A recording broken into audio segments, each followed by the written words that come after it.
Prevention of Sexual Harassment Act, that's called POSH. Thank you all for joining in our journey and encouraging and motivating us in our knowledge sharing endeavor. Friends, today we have our webinar on a very special and important subject of the law relating to protecting women against workplace sexual harassment. As you all know, sexual harassment at workplace is considered violation of women's right to equality, life and liberty under the Indian Constitution. It creates an insecure and hostile work environment which discourages women's participation in work, which constitute a sizable percentage of workforce, thereby adversely affecting their social and economic empowerment and the goal of inclusive growth. With more and more women joining the workplace, both in organized and unorganized sector, it is imperative to ensure an enabling working environment for women. Friends, Prevention of Sexual Harassment Act 2013 POSH is a comprehensive legislation to provide for safe, secure, and enabling environment to every woman, irrespective of her age and employment status. So in a way, it's a prevention, protection, and redressal. And the aim of this law is free from all form of sexual harassment.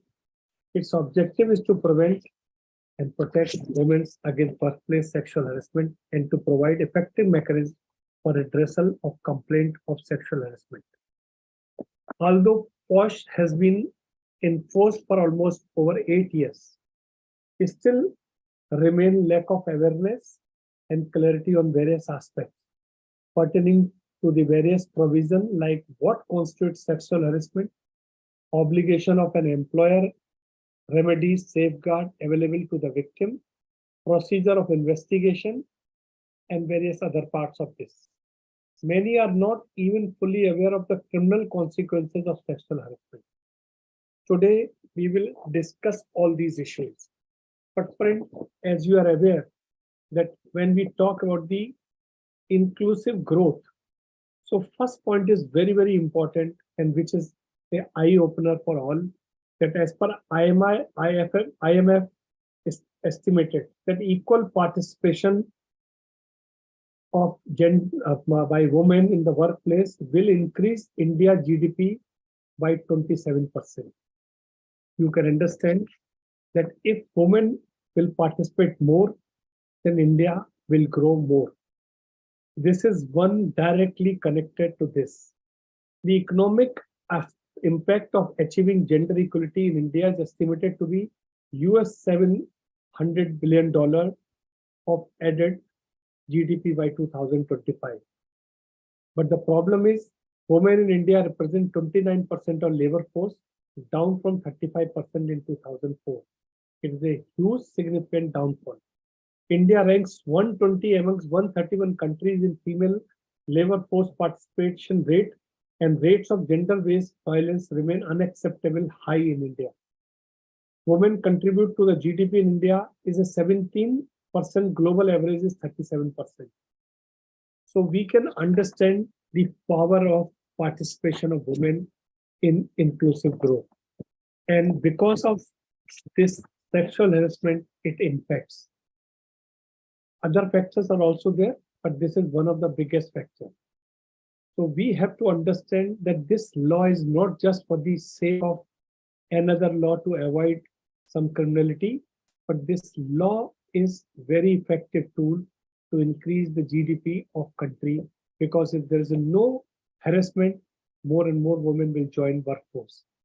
So today, with the view of provide clarity on the subjects, bring more awareness on the issues, and equip employer for due compliance of law in letter and spirit, we have us today a galaxy of experienced professionals with in-depth knowledge of this particular law, and they are practicing in this area.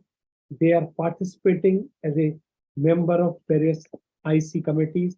They are day and night doing the part of the committee and the inquiry committee. So today we will discuss all these issues.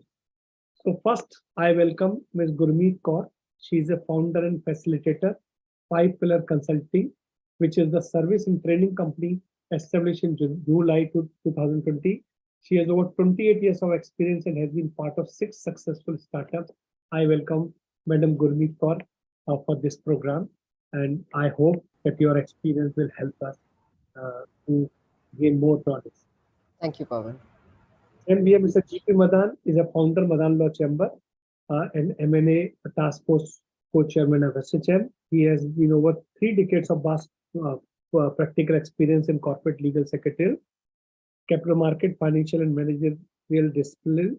GP is a lawyer, FCS, an insolvency professional, and he is one of the experts in this POSH law. I welcome Madan for this program. Though Madan is a part of the family, but he's a speaker, so we have to give same respect. Thank you. So then we have Ms. Jyoti Grover, is a principal partner, Counsel Quest for consulting and advisory on women protection and empowerment, including POSH empanelment, policy review, investigation and training. She is the chairperson, local committee, Gurgaon district, Haryana. I welcome Jyoti for this program, and your experience in this area and the part of the government side also, it will help us to understand more and understand more with clarity. Welcome, Jyoti. Then we have Ms. Neha Puri. She is Associate Director, HR ACS Solution. She is the ambitious HR professional with 15 years of experience in IT and ITE industry.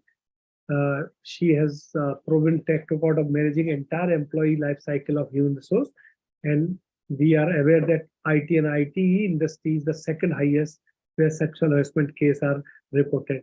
So we will definitely get the insight of this particular issues and how she is handling this and what types of things are there. So Neha, welcome for this program. Then we have Ms. Runa Mehta. She is a founder and director, People Talent International. She has 2.5 decades HR experience in the fintech, IT, ITES, professional services, manufacturing and retail sector in India, US and UK. Welcome, Runa. And you were the part of the last program, you and Gurmeet Kaur, and we have learned lots of things and lots of practical aspects. I welcome you for this program. Thank you so much. Then we have Sheetal Raghuvanshi. She's a panel counsel, Union of India, Delhi High Court. She's ex-counsel, Delhi Commission of Women, external member, Internal Complaint Committee, Deshbandi Police, DU. She works for women and child rights, including rape matters of child victims, conducted many free social awareness camps for sexual harassment of women at workplace, gender sensitization, protection of children from sexual offenses, etc. Welcome, Sheetal, and being a part of the Delhi High Court and be the advocate, it will be good to know the intricacy of this particular law and how the people are protecting themselves after doing all these the bad things. Welcome, Raghuvanshi, for this program. Then we have a last speaker, Ms. Beena Sena. She is a principal counsel, psychologist, Happy First. She is leading large team from different countries and culture like Thailand, Poland, UK, Sri Lanka, USA, India, etc. Is 30+ years of career and has been coaching and counseling from past 10+ years. So welcome, Veena. In your international experience and exposure will definitely give us a new dimension for this. Friends, as you are aware that today's program, and we will discuss, yesterday there was a story, sexual harassment case rise in India in resuming work from home. So today we will discuss that also, those aspects also, that whether the work from home, what types of sexual harassment issues were there, and what has changed in the mindset of everybody. So the cases has increased, that we will discuss. But before starting program, I'll just tell you the structure of the program. Today, Mr. Madan will tell us in short the recoping the entire law, that what is this law, and then we will start panel discussion on various topics. We will ask questions from all the panelists, and then anybody have any query, they can write to us. Before giving to Madan, I have to make a very sad announcement, and this is a One, because as you are aware, that last program when we have this, then we invited one of our old friend, Rachna Sinha Roy, and she is no more with us.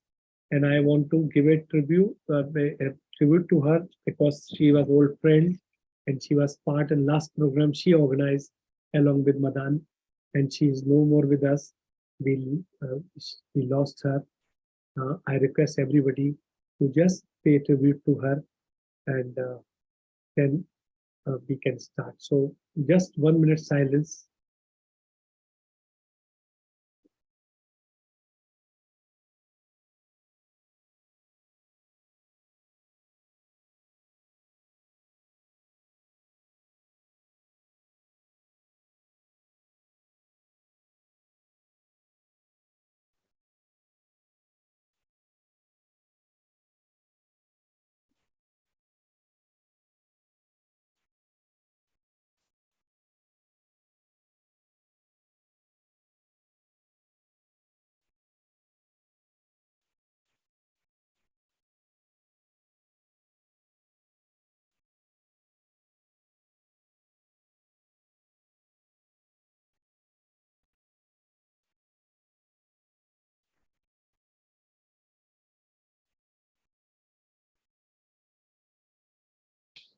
Om Shanti.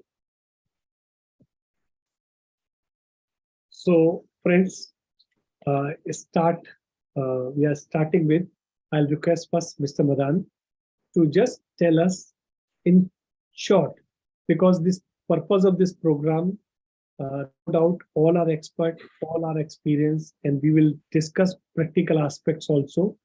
But to just recoup, just Madan can explain in short about this POSH law. So we will be more in a position to discuss effective deliberation on this topic. Thank you, Pawan. Good afternoon, all my co-panelists and all dear participants. Pawan, I'm really thankful to you that you started the event by paying tribute to our dear friend Rachna.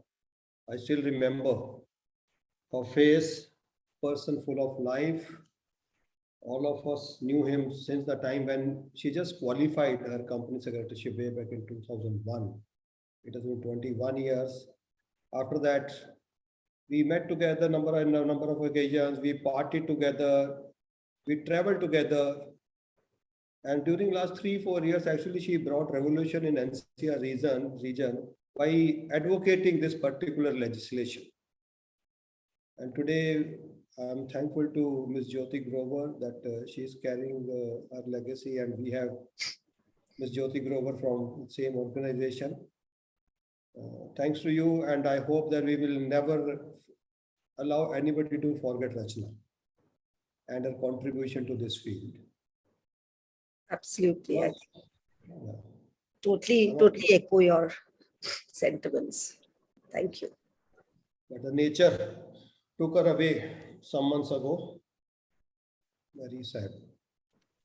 I also pay my regards and gratitude to Runa, that she has been with me as far as this venture is concerned since 2014 beginning itself.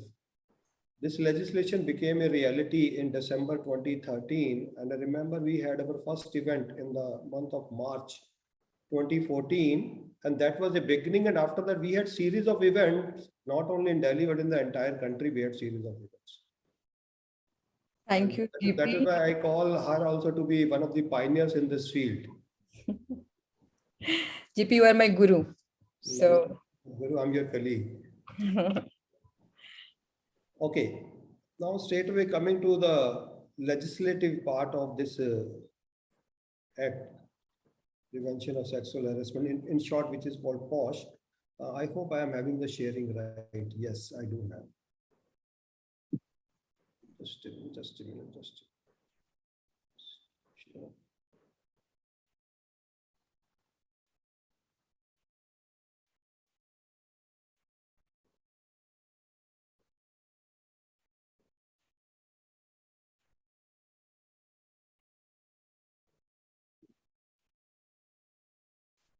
Is it visible?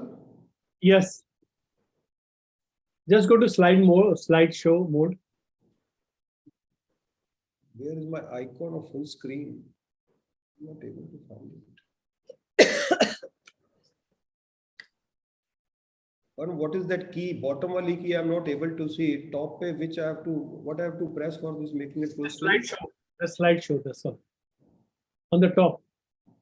Sir, just press F5. F5. People will not tender if the Yeah, this is the first option from beginning, sir. Keeping present trend of 225, we kept price at Just press F5, sir. even then public does not subscribe. So then it is Somebody speaking. Is it there or not?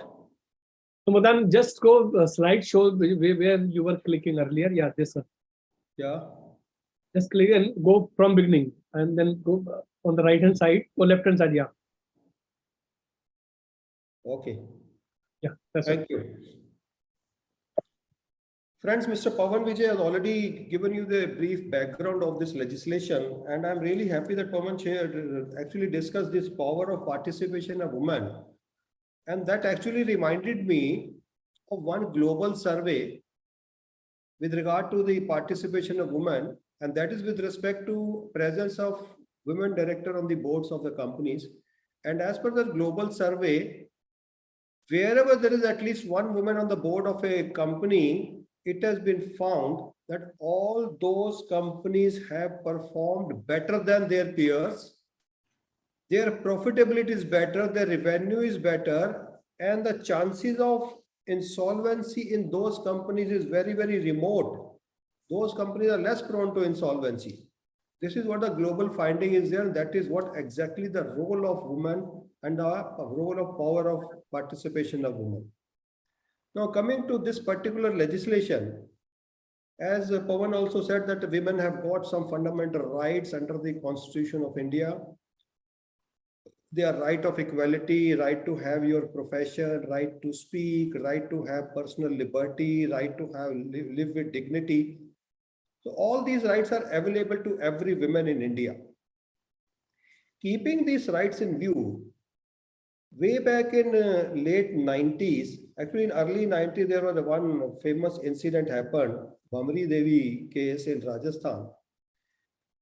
And in that particular case, that matter went up to Supreme Court. Vishaka is one of the NGOs which carried out this case to Supreme Court. And in that particular particular case, in 1997, Supreme Court laid down certain guidelines, and those guidelines are called Vishaka guidelines. And it was expected that after Vishaka guidelines, the government of India will come out with some legislation to prevent and prohibit this sexual harassment at workplace. But unfortunately, nothing could be done for next 15 odd years. And the guidelines which were laid down in this case by Supreme Court, that became law of the land for the time being, till the time this legislation became a reality. And I'm happy to share that many organizations actually started following these guidelines of Vishaka guidelines. The guidelines which were laid down by Supreme Court actually included some duties of the employers at workplace. You will find all these guidelines in POSH also. What is the definition of sexual harassment? What constitutes sexual harassment? What are the preventive steps to be taken? The criminal proceedings against the perpetrator. The disciplinary action can be taken against the accused. The complaint mechanism, the complaint committee, which is called IC now. Workers' initiatives, awareness programs, and what about third-party harassment? Actually, all these were part of Vishaka guidelines. Now, during my presentation, I'll be raising certain issues also, and I'll request all my panelists to please note down those issues. And when your turn comes, if you can reply to those questions. Because here my job is to just give you a legislative framework and not to reply to the queries. Now, as I said that for 15 long years, nothing would happen. And when in December 2012, we had this Nirbhaya case. After that, the government tried to act upon or tried to frame a legislation which was pending for last more than 10 years before Parliament. And within next 4 months, in a hurry, I tell you, in a hurry, the government passed this, both the houses of parliament passed this legislation. According to me, this is one of the very poorly drafted legislation. And it was expected during last 8 years that we will see number of amendments. It shares my international connection is unstable. Can you hear me, Pawan? Yes, Am I audible? but sometime it is, but you continue. Okay. Okay. So I was saying that it was expected that many amendments may be there, but there we could see only 2 amendments in 2019. That was the name of ICC was changed to IC, Internal Complaints Committee to Internal Committee, and Local Complaints Committee to Local Committee. This is what the amendment we could see. Actually, I was expecting many amendments in the code in this legislation, because this legislation is leading to a lot of litigation because of the poor drafting. Anyway, after Nirbhaya, the government woke up, and in April 2013, we had this legislation. Then the rules were to be framed, and in December 2013, the rules were framed, and then in December only, the act along with the rules were notified, and they were implemented. Now, the objective of the code is prevention of sexual harassment, protection against sexual harassment, redressal of complaints of sexual harassment matters connected thereto. This is what the objective of the code is: prevention, protection, and redressal. So these are the 3 main pillars of this law, along with the 4th pillar, that is advocacy. Advocacy in the form of awareness programs and training programs. Now, sorry, this legislation provides what is the definition of sexual harassment. It says sexual harassment includes. Now, we need to remember it's an inclusive definition. It's not exhaustive one, it is inclusive. And at 2 places it talks about, if you can see on my screen in purple color, it is an unwelcome. Now, my question to the panelists would be, can there be some welcome sexually determined act or behavior? Can there be a welcome physical touch? Can there be a welcome verbal or non-verbal conduct of sexual nature? Because the legislation is covering only unwelcome. What does it mean? Wherever there is a consent between both the parties, whether all those incidents are covered under this legislation or not? This is, I'm raising this question to the panelists. Then this legislation provides a definition of workplace, and again here it says workplace includes. Again, it's an inclusive definition, not an exhaustive one. And in workplace also, I'm raising certain issues that what can be the workplace, whether my office, my home, my car, my bus, my train, my party area, my hotel where the employees are staying for some particular function or particular get together, whether all those venues, all those places are called workplace. Then there is a definition of employer.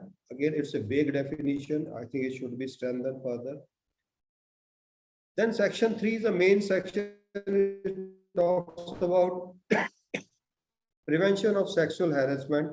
And again, if you see, it says the following circumstances, among others, may also amount to. It means some examples have been given here. This is not exhaustive. These are some of the examples which the legislation has provided. Then there is a provision for constitution of internal committee, that wherever there are 10 or more employees, the employer shall in writing constitute an IC. Again, this is not a direct provision. Sorry, it is an indirect provision. Through this indirect, why this indirect provision? Because the legislation says wherever there are less than 10 workers, there shall be local complaints committee or local committee. So inference is taken from there. The legislation does not talk about straight away that wherever there are 10 or more employees, there shall be an IC. And this IC shall be there at all the administrative units or offices. Now, what is the constitution? There shall be presiding officer, who shall be senior most employee, women employee, 2 members amongst employees, the 4th member from outside. Majority, not majority, sorry. Here we need to take care. It does not say that majority of the members shall be women. At least 1/2 of the total members shall be women. So if it's a 4 members committee, the 2 women are required. And the tenure of this committee is 3 years. Then how a complaint is to be made. Now, those who are practicing in court of law, they know it very well. What is the mechanism? There is a complaint, and there is a notice, then there is reply, then there is rejoinder, then there are arguments. Same procedure is here. The only thing is that there's something some fine tuning is here. That the aggrieved woman has to make a complaint in writing to IC within 3 months. However, this 3 months period can be extended by another 3 months by giving reasons in writing. And then after receipt of the complaint, then there is a manner of inquiry. 6 copies to be of complaint to be given, then copies shall be given to the respondent, and the number of days are there provided. But only thing we need to take care that principles of natural justice have to be followed. No decision shall be taken, no recommendation should be given without hearing all the parties, both the parties as well as the witnesses. Then during inquiry, there is a provision for conciliation. If both the parties are in agreement, particularly the aggrieved woman, then there can be efforts for conciliation between both the parties. But conciliation does not mean any monetary settlement. Now, if no conciliation is there, then there shall be inquiry into the complaint. Now, this IC is having power of a civil court, as a civil court is having under Code of Civil Procedure. So whenever you receive a summon from IC, please ensure you appear before the IC. IC may call anybody as a witness. IC may call anybody, any evidence from any of the parties or from any third party also. The timelines for completion of this inquiry is 90 days. Now, during this inquiry, the women who is a complainant can ask for certain interim reliefs. These reliefs may be transfer of the woman, a leave up to 3 months, restrain the respondent from the giving a report about this complainant, and some other related reliefs are also there. Now, after the inquiry is complete, within 10 days, IC has to give its report, and in the report there shall be recommendations. IC cannot take a decision. IC shall give only recommendations, but all those recommendations are binding on the employer. If allegations are not proved, no action shall be taken, no action shall be recommended. But if allegations are proved, then certain actions can be taken as per the service rules. Sorry. Now, these actions may be a written apology, a warning, reprimand or censure, withholding of promotion, withholding of pay rise, increment, termination of respondent, asking the respondent to undergo counseling session, and to carry out community services. Like sometimes the court also sends somebody to the mandir chale jao, gurdware chale jao, joote uthane ki seva kar lo, wahan jaake safai kar lo. So these types of actions, recommendations can also be given by the IC. Now, if some amount is to be or has been recommended to be given, and the employer also gives an order that amount is to be given, but if this amount is not given by the accused, then the committee may forward this order to concerned district officer, who can recover this amount from the respondent as arrears of land revenue. Whenever any recommendation is given by IC, the employer has to act upon this report within 60 days. There have been some incidents of malicious or false complaint also. The legislation talks about those incidents also. That whenever there is any malicious or false complaint, the action can be taken against the woman complainant. But no action shall be taken unless inquiry is done on this, and the outcome of the inquiry is that this was a false complaint. Without any inquiry, no complaint shall be held as a false complaint. Similarly, if there is any false witness, the action can be taken against the witnesses also. There is a very laudable provision in the legislation that name of the complainant, name of the accused, inquiry proceedings, and the action recommended and action taken shall not be made public. and it's a duty of the employer to ensure, duty of the employer as well as duty of the members of IC to ensure that all these things remain private and nothing is made public. Then there is provision of appeal also against the recommendation of IC. Then there are certain duties of employer to provide a safe working environment, to display about this sexual harassment policy and the features, main features of this at various places, organize workshops, awareness programs, orientation programs for employees and for members of ICC, provide necessary facilities to IC to assist in securing the attendance of respondent and witnesses. All these are duties of employer. One major duty which is cast upon here is the highlighted portion here. Every employer shall provide assistance to the woman if she chooses to file a complaint under IPC, Indian Penal Code, or any other law. Now, suppose a woman employee who is a complainant, if he wants to go to the police authorities and file a complaint under IPC, then employer is duty bound to give support. And this support, not only a physical support, according to me, it may be a financial support also if required. Then there are certain penal provisions for non-compliance of the legislation. To me, these penal provisions are very, very modest. There should be some harsh provisions with respect to this.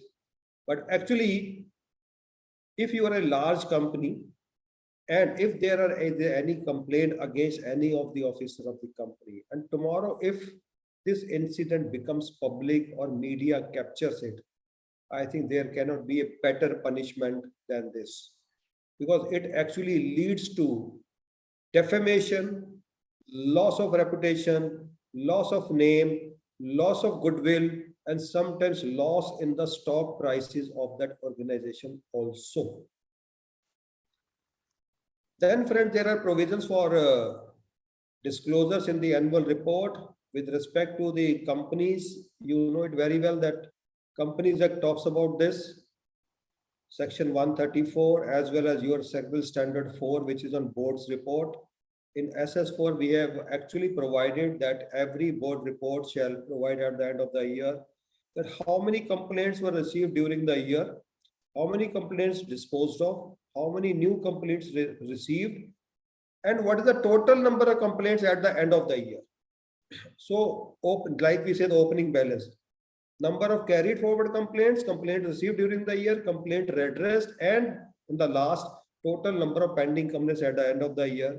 These disclosures have to be there. And on the basis of these disclosures, yesterday Economic Times has given a report that in Nifty 50 companies, number of complaints during the year 21-22 has increased with respect to the financial year 2021.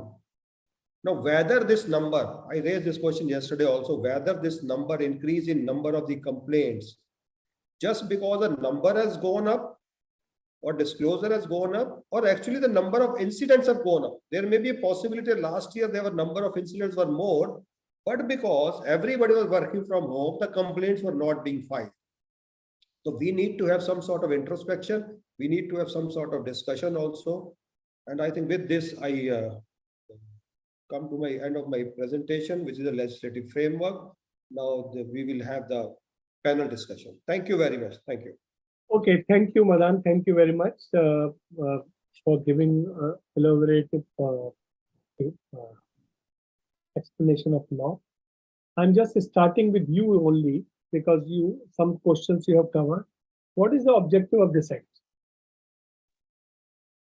Objective of this act, as I said in the beginning, prevention, prohibition, and redressal. And last but not the least is awareness. Okay. You know, today morning also I was discussing with this in one of the groups when I shared this information, we are going to have this program. Immediate reaction of one of the male members in that group was, sir, इसके बाद तो लगता है हमें ladies से ना distance रखना पड़ता है. Because why do you think so? Why don't you think from this angle that we need to have introspection and we need to respect more?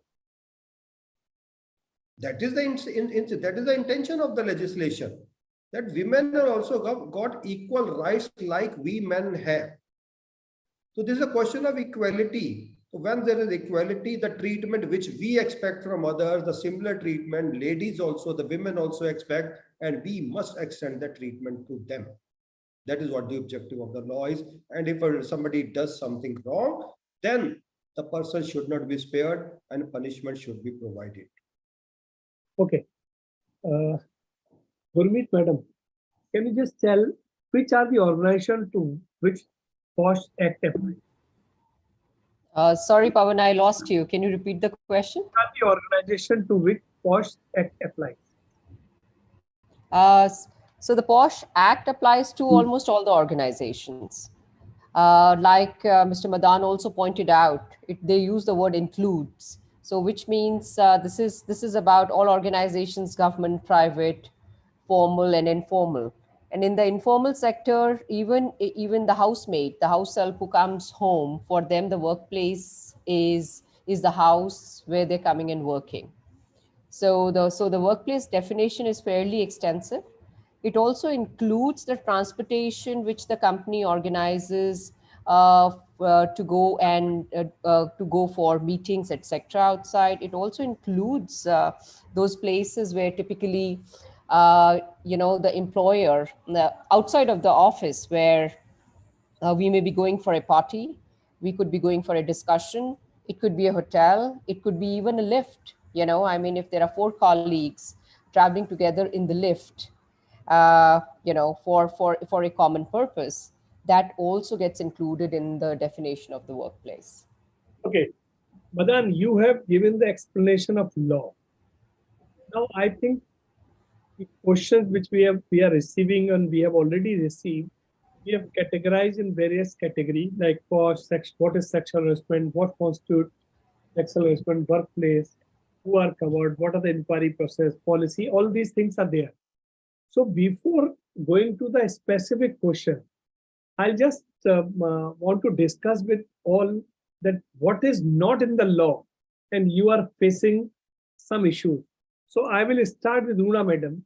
You just tell that Madan has told the law.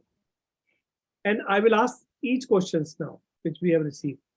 But something which is not in the law and which you are finding that this is happening. So your view, very short, I will cover from everybody, then I'll start asking questions on specific. Sure, I think definitely a pertinent question, especially when you look at the law. Nobody envisaged that there'll be pandemic. So when it comes to the whole equation in the digital workplace, that is not well defined. So one, pertinent point. Then how when we are looking at now the organization is adopting hybrid workplace and people are working from home. And when it comes to the whole framework of the workplace, which very and Gurmeet had beautifully explained. At the same time, there are a lot of question mark which comes in our mind when we are looking at people.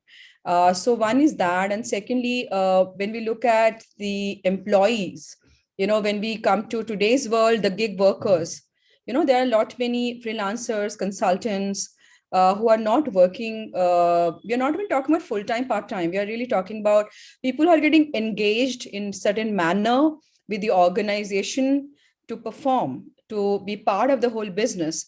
That is also not explained well. That is my second point.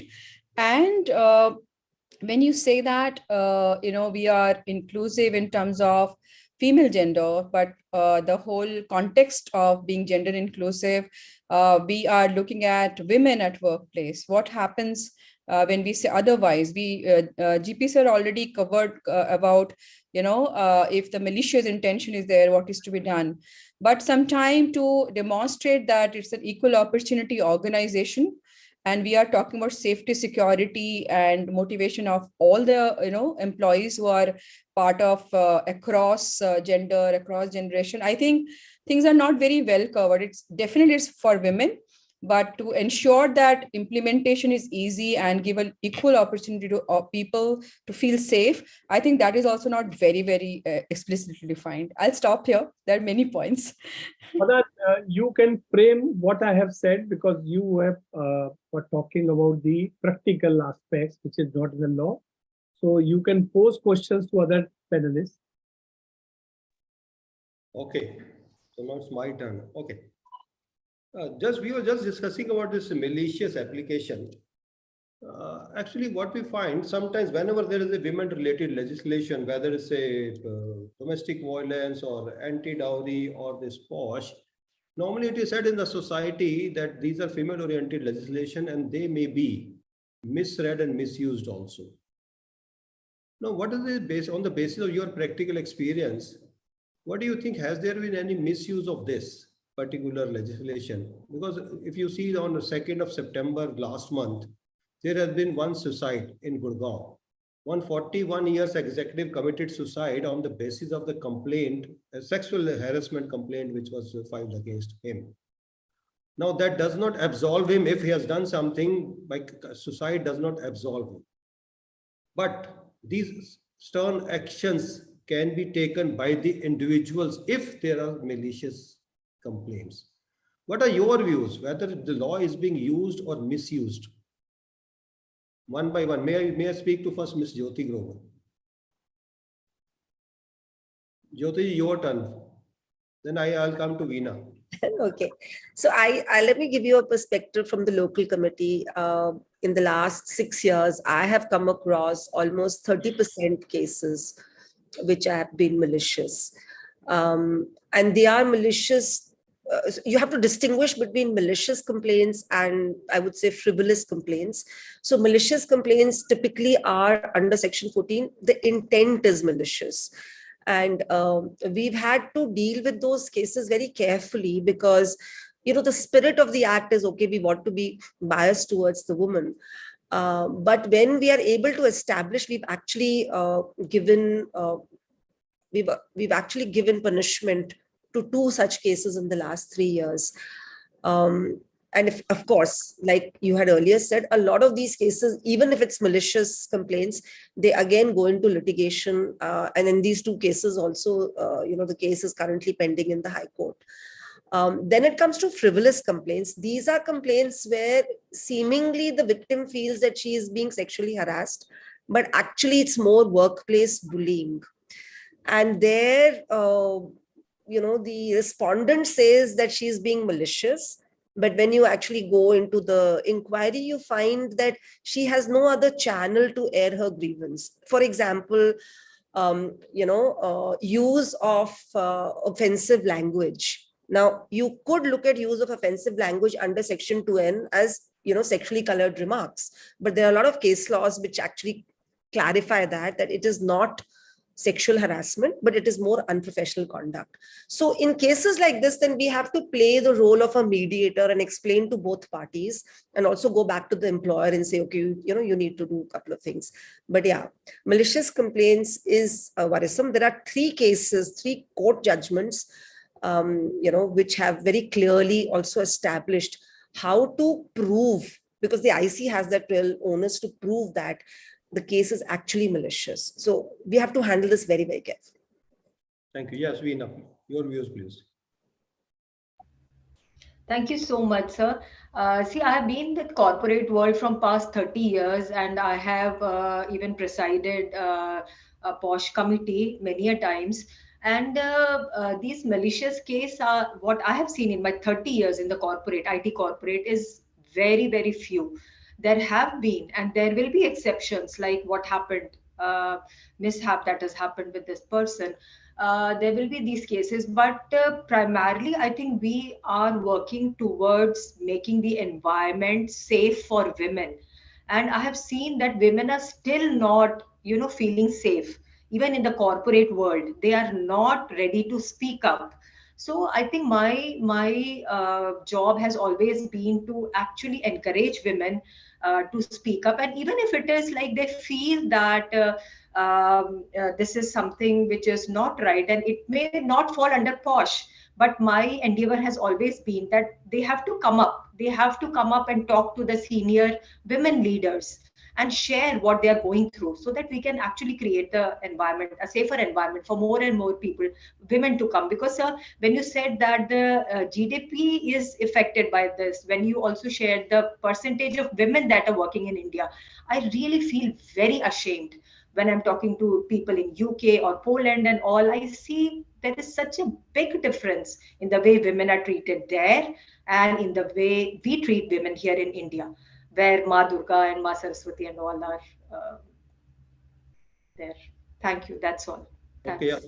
There are many questions have been asked today in the chat box, and otherwise also those questions are raised on the constitution of IC. That if there are 10 or more employees, IC has to be constituted. First question is whether wherever there are only men employees, male employees, whether IC should be constituted. Another question which is normally asked that if there is no senior employee, senior female employee, then who shall be the chair of this IC? The third question which is normally asked is whether two or more offices can have the same IC, or can have two or more ICs can have the same chairperson.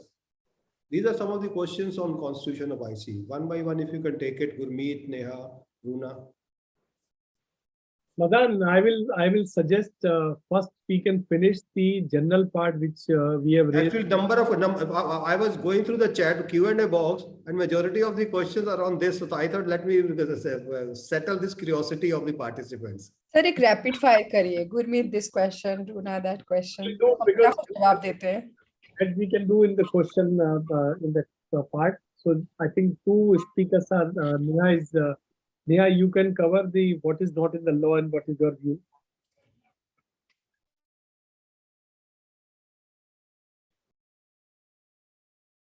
Yeah, you're mute. Yeah. Hi, everyone. So, I mean, as far as the ICC is concerned, having different locations, depending upon what is the composition of and the base of the employees. You mentioned that if there are less than these numbers of employees. So, if there are 10 employees as well, whether male or female, ICC constitution is a must in an organization. Filing of report as well, whether there are cases or whether there are no cases, whether there are nil cases as well. Filing of the report as well to the district magistrate is a must from an ICC composition perspective. And from the point of view of confidence of employees in the organization, that they've been taken care of. As far as different offices are concerned in different locations, depending upon what is the composition of the seniority out there as well, we could have one ICC. However, the representation is a must from the different locations of the offices. Okay. So what I think all have covered. Anybody is left out? No, Gurmeet, if you can cover, actually, if there are only men employees, then how can you constitute IC? Yeah, so I think looking at it practically, we need to constitute the IC just because the employer has only male employees, these male employees also would be going and conducting business outside of the office, and the workplace could be extended where you're meeting clients, you are meeting, meeting promoters, you're meeting, general women from the public as well. So creating awareness and creating of IC, of course, is mandatory. Now, how can you do it? Now, I think there are two practical aspects to it, that if this particular organization is part of a bigger organization and, at the corporate level or at the registered office level, if there are male and female employees, and then can they be borrowing, right? So there are like two male from here, but then the female participation in the presiding officer can come from a different office. The second thing, this was a practical challenge where in a small company in Noida here, and they were facing a similar challenge. And post discussion, what they kind of did is they aligned to the local LC. So they said that since we do not have the internal capability to have a presiding officer, and also to have the female representation. So they kind of align themselves to the LC. So this is what they did. Can I come in here? I'm just so sorry because, since you brought up the local committee, with your permission, we have a lot of cases which have gone into litigation because of this reason. So if you are 10 employees or more, the company has to have its own IC. And unfortunately, the implementation of this act and the monitoring of this act is not very good. However, if you want to purely go legal, the local committee does not have jurisdiction over any case where the number of employees is more than 10. However, let's say a local committee member can, in her individual capacity, be appointed as let's say a senior level presiding officer if that company does not have one. There are two cases, for the benefit of the participants, Shobha Goswami, and there's a Sheetal Prasad versus State of Rajasthan. These two cases also elaborate a lot in terms of if you don't have a senior member or if you don't have, enough numbers.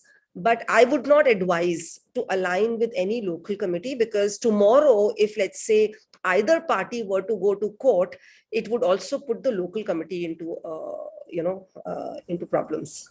Yeah, thanks for clarifying that, because they did that because they were facing a big challenge in terms of where the presiding officer has to be a woman. Yeah. So the external member is not an issue, because that can come from an NGO or a senior person from outside. And my ultimate advice to them was that, okay, then create a few positions in your organization and get women on board, Absolutely. right? Absolutely. So and there is always a scope, for women to come and contribute. So I didn't check up with them whether they did this or not. More, sorry to interrupt. Gurmeet and I and few others, people like us, would have more employability. Absolutely. Okay, so now there is one question to Gurmeet madam. What is the meaning of aggrieved woman? Can even a client or customer who may be sexually harassed as a workplace claim protection under POSH Act?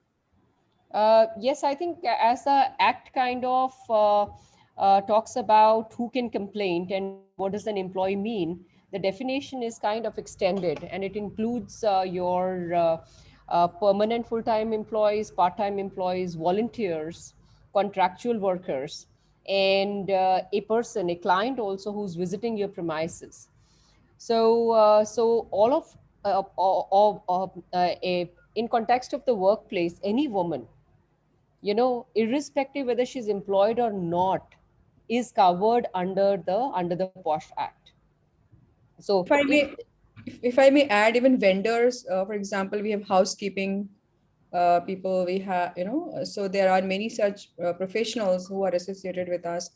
In fact, Gurmeet, you would agree that we had cases where in one of the retail sector, the store, person who actually had an case with a housekeeper. So I think the coverage is very large, as you have already explained. I have a related question here. Suppose an outsider comes, male, he's an outsider, and he misbehaves with one of the female employees. Now, what will be the role of IC in this case? Who wants to answer? Let me go with that one, because I've had a lot of those cases. So there are two options here, depending on who that outsider is. If he happens to be from a company that is known to the complainant's company, then the case will have to be registered with the respondent's company. Of course, the IC of the complainant's company will have to support the complainant in filing the complaint with the respondent's company.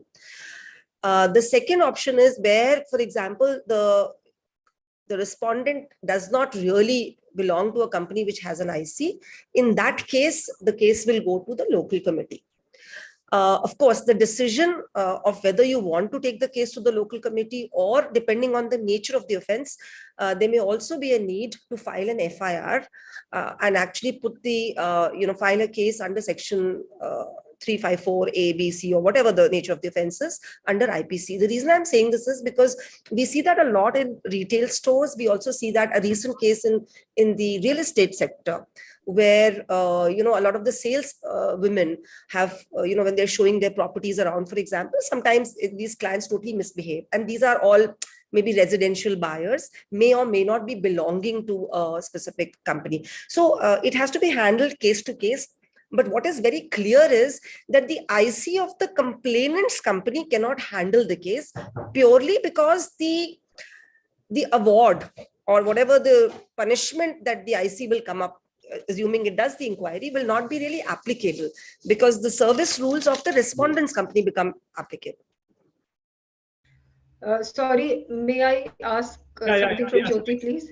Yeah. Yeah, Jyoti, this is very disheartening for me, because I am with corporates from past so many years, and I'm a very senior leader in one of the corporates. Now, if something happens to one of my employees, and that's done by somebody external, well, if I don't act upon it, if I don't do anything for my employee, then will it not be right, like from humanitarian ground also?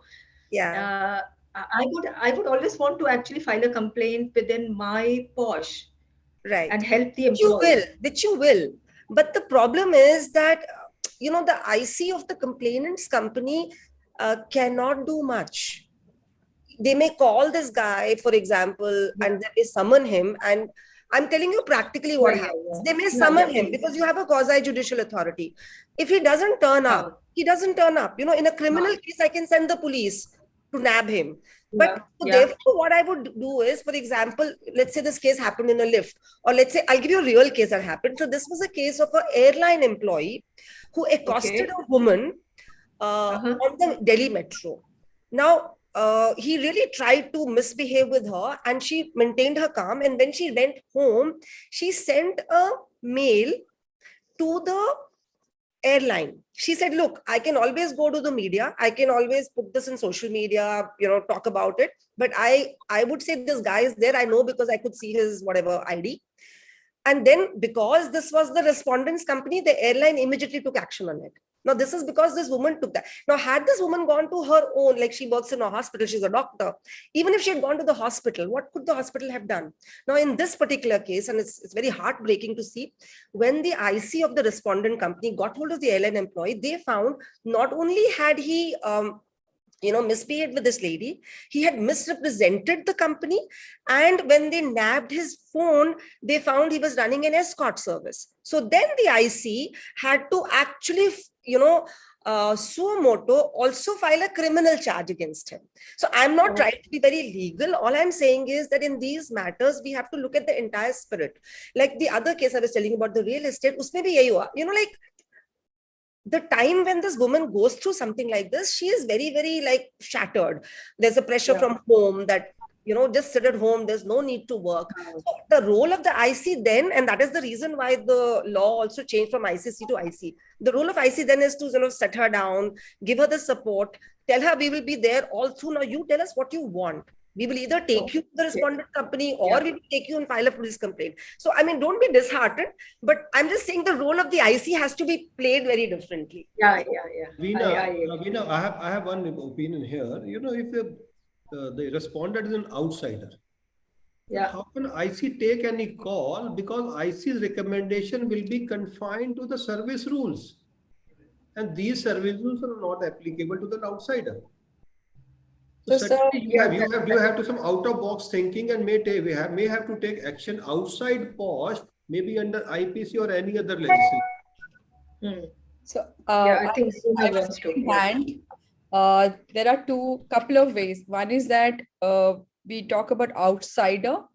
Do we have a formal or informal relationship? Meaning, are there vendors? Are there clients? Are there any method where we can say we have some kind of a contractual framework? Meaning, if they are from client side or a vendor side, I'm talking from my practical experience when I was in corporate. We had HR of both the companies sat down and clearly indicated that how such cases will be taken care, because client always have a heavier side, so and as a vendor you would say, okay, a client naraz ho jayega. So how do you really put the whole framework together, that when such cases happen from either side, how will you work together? I think that is where one protection or prevention we have taken care. Prevention is better than cure. So second is floating. Now, when we're talking floating, yes, many organizations would have a very structured approach to visitor, meaning they will actually go through a process of noting down not only their details, also taking their ID, Aadhaar card, everything. Especially when you go to all this, organization wherein the security is very, very careful. But there are many organizations who won't even know who is entering their building or office. I think that's where the big question mark arises, because then we will not know the identity of a person who has come and done the mischief and gone away. So I think question mark would be there. So I guess we are trying to talk about an issue which is very segmented. So where we can get hold of a situation, especially where we can create a record of the visitors, if they are not a part of our any contract where we have not settled down the framework, probably we should have a code of conduct and separate clarity around how to handle it. And as Jyoti has already covered about what is to be done, I'm talking about how can we prevent. So those are the salient points I thought I'll highlight.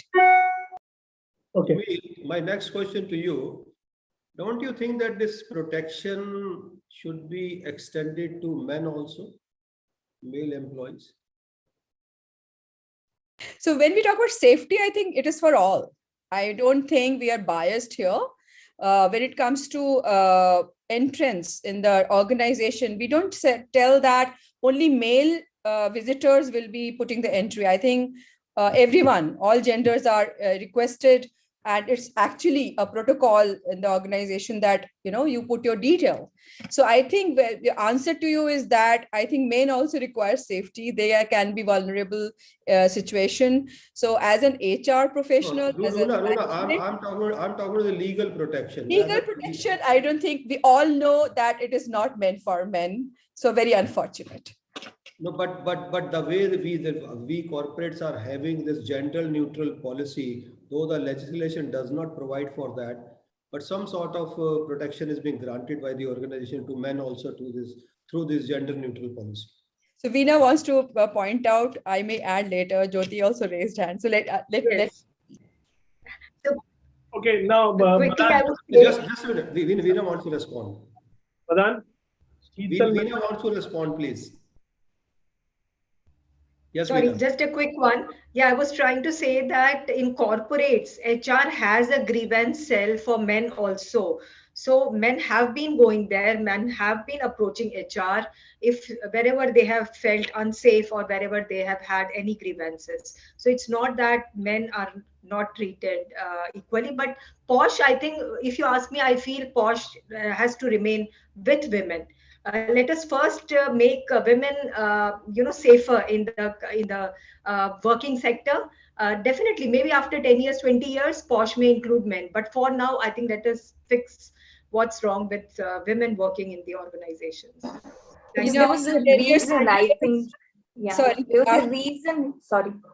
No, I'm saying after 10 years, 20 years, we have to also include other genders. Absolutely. So let's be careful about it. Absolutely. Yeah, Neha, you're saying something. Sorry, I was saying historically there was a reason why the POSH Act was built up, of course. But organization, I mean, from my practical experience with the corporate world, there is an inclusive, we're trying to build an inclusive workplace, of course. And all those initiatives forms part of the DNI initiatives that an organization is undertaking. So there are general complaints committee that are set up, and whosoever is the victim of any complaint, they're most welcome to file complaint and come to that particular committee, and they're being heard of. Okay, Madan, I think Madam Sheetal has not spoken about this. What is your view about this male issue? You have any comments on this? Male employee.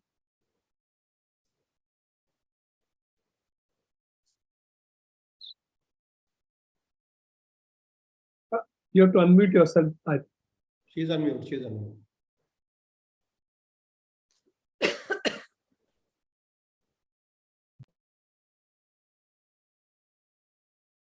I think your voice is.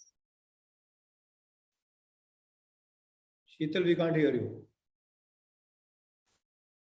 But Pawan, I'm really excited the way the questions are pouring in the Q&A box. That's why I'm saying so many questions. So let's, Yes. I'll request you. What I'm doing, I'm asking question on the basis of heading, sequence wise. Like I'm asking question on sexual harassment and then what constitutes sexual harassment. In the meantime, whatever question has come in the chat box, you please add this. So I request the panelists also, if you can go through the Q&A box and whichever question you want to reply, because some of the questions are duplicate in nature also. So that we will do it, but don't put more work to these. They should focus. We will do that. Oh, Okay. Can employee choose to extend the protection to men victim through their policy on sexual harassment? Ye to ho gaya, we covered it. We covered Okay. it. Now, what constitutes sexual harassment? So, Beena madam, what amounts to sexual harassment? See, I would, with my practical experiences, like I think Madan also said, that anything that is unwelcome, any sexual act, whether it is physical or virtual or visual contact, maybe like demanding request for sexual favors, maybe showing pornography or any other unwelcome verbal, non-verbal sexual nature, that is. Because see, even when we are in the digital world, I have seen that some people have had, some not very welcome posters on their walls, which is not right. We have to stop that, because girls do not feel comfortable. They are not able to speak, or they are not able to be, working or productive when they see such photographs. So these are all, I would think, not welcome, and we have to try and stop that. Madan, But yesterday you we need to discuss. Actually, I raised this issue during my presentation also. What is welcome and what is unwelcome? What is the extent of this consent? Tomorrow, for 6 long months, it may be consensual, it may be welcome. On the first day of the 7th month, it may be unwelcome. How to distinguish these Yes. two things? Yes. Yes, it's not easy. It's not easy, Madan sir. But I think we have to understand that POSH Act is all about the other person. It is not about how I feel. It is all about how the other person is feeling. So I have to be very conscious. I have to be very alert. It is right that I have to notice how that other person is responding or reacting to my gestures. So yes, 6 months, I might be very comfortable, but something happens in that relationship, and now I'm not comfortable at all. So this person has to understand that, and that's what we are trying to share. We are trying to tell people that no means no. So I hope. madam, just tell me one thing. Like what is happening if you go to the small city and just the normal photograph, a lady in bikini is not comfortable there. But a person sitting in the city, that is normal because you are seeing in the movie something. So how will you differentiate this? See if anybody else wants to answer, but I would think, see, let's not generalize. Let's not generalize. But if a woman feels in a working environment, if a woman feels that she's not comfortable working here because of the environment that is being created, then I think we have to listen to her. We have to give her space. We have to give her a platform where she can express herself. So it means So why? let me add here. You would have all read about this case where this judge from the Kerala High Court, in the anticipatory bail to Chandan mentioned that, if a woman is wearing a provocative dress, then and then she gets some kind of a comment or a overture, then it's not sexual harassment. So even there, the judge's words have been now expunged. And this is only confirming what Veena is saying, that, it's really not about a small town or a big town, or whether you're wearing a bikini which is acceptable in an urban setting and not acceptable in a tier 2 town. It's about what the woman feels. And when we say what the woman feels, it's also about what a woman in a standard measure in that context or culture will feel. So when you do the investigation, you don't go around saying, okay, I don't think it's a big deal because in Delhi it happens like that. You always see in the context of that culture where this girl is coming from, and then you proceed. So sexual harassment, and you talked about what is unwelcome. Unwelcome is very clearly, in fact, if you visit the website of the ministry, they've actually put down welcome and unwelcome very clearly. Unwelcome is demeaning. Welcome will be you actually feel nice, you get a compliment, you feel good about it. So that's where you have to differentiate between unwelcome and welcome. The other piece that you talked about, consent. Again, consent is very clear. There are 4 rules of consent. Rule number 1, any consent given under alcohol or under influence of drugs is not consent. Rule number 2, just because I've consented to hold hands with you does not mean I've consented to kiss you, right? So it is not progressive. Then there is rule number 3, which says that, consent where I have not said no does not mean it is a yes. And most importantly, in office, relationships will happen. People will have official consensual relationships. However, in most cases, and Runa, you might want to add over here, the policies are very clear that, the whole aspect of sexual harassment is seen more in the context of hierarchy. So wherever there are consensual relationships between, let's say, a manager and the subordinate, and that goes sour, then the investigation actually has to say, okay, to what extent was this consensual and when did this become non-consensual? Because in a lot of consensual cases going sour, one of them will dump the other, and then the person who's not able to handle the rejection will either start stalking or he will start creating an environment. So wherever the environment becomes hostile, then we go back to section 2N and 3. So actually it's very clear. The only thing is, I guess we just need more and more experience and training to get this right. I think if I may add, to actually respond to the whole thing, I always recommend everyone to watch a movie called Inkar. Chitrangada and Arjun Rampal, it will be very clear that what becomes consent and not, and then hostile environment and how people accept and reject and etc. the consequences. That is one way of understanding very deeply, but I don't really like the ICC handling in that movie. It was very biased. But technically, if you talk about the poster example which Veena gave, I'm having that view that the poster is not about me when I'm in an official environment. I think there is always a dress code, code of conduct. All these are very well defined as a policy in an organization. And we talk about, I'm from BPO industry, okay? And I have seen people coming in spaghetti tops and, Salman Khan kind of vest kind of a dress. And I used to just walk in and say, please go home, wear a decent clothes and come to office.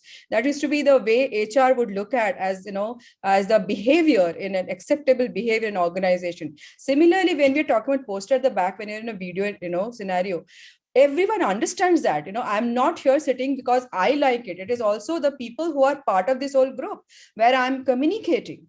So compassion, understanding others' point of view, empathy to, look into others' direction. And it doesn't matter whether I'm from a small town or big town or I'm sitting in US or whichever. Everyone understand what is decency from others' point of view. I think that is the main answer I would like to recommend for welcome and unwelcome. Aruna, taking a cue from your example of this movie in car, I think it's a right time that we should hold very soon a mock ICC so this entire law can be understood in a better presentable way. I remember way back in 2014 when we had one ICC at Hotel Meridian.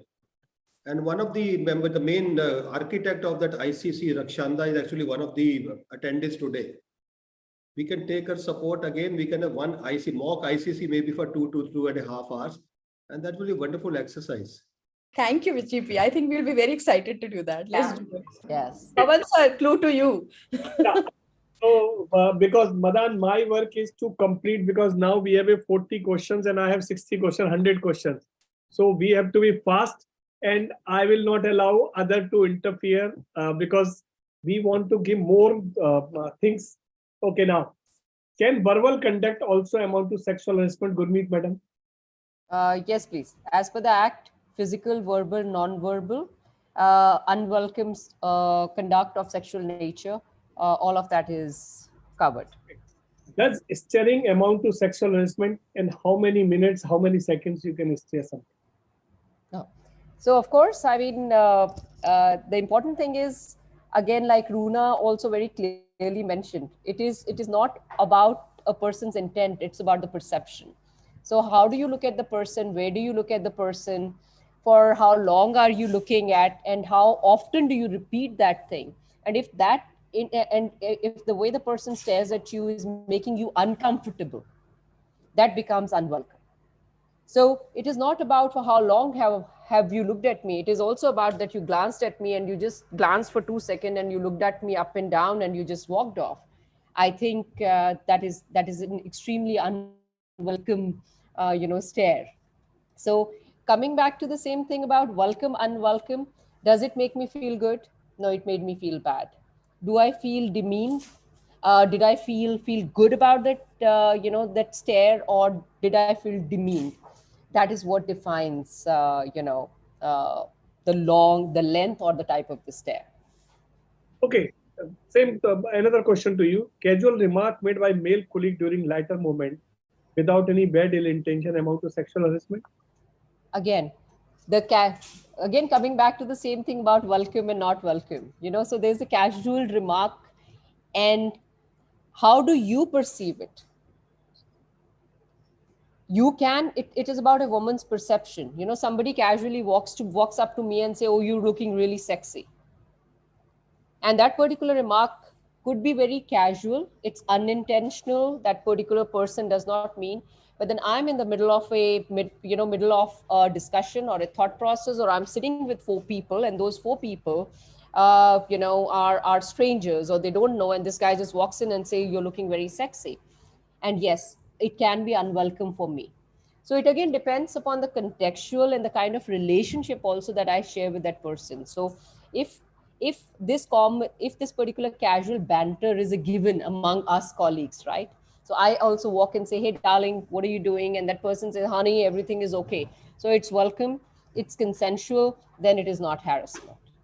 But a casual remark can become sexual harassment depending upon how the other person is going to perceive. Okay, Veena madam. While there are some explicit form of sexual harassment such as sexual assault, some other form of sexual harassment may not be easily distinguishable. Is there any fine line test for determining as to what would amount to hostile working environment? Yeah, I think, see, I want to say that when the children are small, we never teach them the feelings of the other person. Like say a child cries, we will say, "Arey, क्यों रो रहे हो? क्यों रो रहे हो? चुप हो जाओ. लड़के रोते नहीं है, बच्चे रोते नहीं है." We will never, make them understand what the feeling is there with the other person. I think it's very important for us now to start making people understand how is the other person feeling. So yes, there is a thin line, but then there is an example like in one of our corporate parties, there was a male who was trying to pull hands of a female and trying to drag her to the dance floor. Now he was very casual, he was he was asking other people also, and he asked her also, but she was new and she was feeling very uncomfortable. She had never danced and she started crying at that time. Luckily that person understood that she was not comfortable and he did not again go to her. But this was a very fine line, and had he persisted upon that, it could have been called a sexual harassment and she could have complained against him. So it's a very thin line, but I have to really request all the men out there, please start understanding, please start being aware of others' feelings. that Pawan, if it helps. is okay with you, I would like to also mention one incident because this is something that happens very, very commonly. So in my previous organization, there was this Diwali, pre-Diwali, then you're required to dress up. So the ladies dressed up in saris and the guys came in their kurta pajama. And one of these guys from IT who has never met this BPO girl, he walked by and said that you're looking very nice. So the first time he said that, so she said, thank you. And the compliment was given. This guy comes back again after half an hour and say, you know what, you're looking really nice. And she says, well, thank you. You gave the compliment. Then the third time he comes and he says that, you're looking so nice that I feel like taking you out on a date. And that's the time when she came and she complained. So this is what you call is the thin line, how to give compliments in the Me Too era. So it's like violating the personal space. What is the personal space is something which all of us, whether it's a male or a female, this is what you call is the professional conduct. Understanding each other's space, which is very important. Thank you. Oh, you are on mute. You are on mute, Pawan. Okay, sorry. A mutual workplace relationship gone bad and female filed complaint under POSH Act. How to handle this? Because what Madan is saying, something was going on, now something gone bad. So how to handle this? As a IC member, what do you do? Any experience which you have? Anyone? Yeah, already Veena said no means no. I think thanks to Pink, we all have understood probably somewhat, whoever has watched that movie. So whether it has also even linked with sometimes domestic situation, even within couple, that when I am not accepting somebody's advance or somebody's in a relationship, whether an official is definitely more, we are talking about till yesterday or till few minutes ago it was fine with me, but now it's not. It has to be understood that it's not acceptable. So it as an IC, we should not have such prejudice that wo pehle to tha, ab dekho kya ho gaya. We have to take facts and figures very, very clearly that the time that this lady has felt uncomfortable is saying that this is an issue. As an IC member, as a group, we must give respect to that feeling. If I can just add over here, because most cases of consent, when they end up coming to the IC, those cases are largely in the realm of quid pro quo or hostile environment. So in both the cases, like Runa rightly said, you have to establish the facts. The problem happens is that when consent has been given under pressure, especially because of the hierarchy of relationships. So very often in handling these cases, we have to go down to the level of actually figuring out, like, for example, the person has consented to a relationship and then for whatever reason, she does not get promoted. And then she files a complaint. And then the duration, so let's say the relationship started in May of 2018, it finished in May of 2019, and she files a complaint in May of 2020, because maybe the whole impact of the promotion happened somewhere around Jan 2020. So in these cases, we also have to worry about not just the facts of the case, but also the period of limitation, because under the Act, you end up not taking cases beyond 6 months. And there are case laws which say, okay, plus minus a few months here and there. But where you have this kind of a situation, very often these cases then end up going to go to the court. So you have to be careful about that as well. Okay.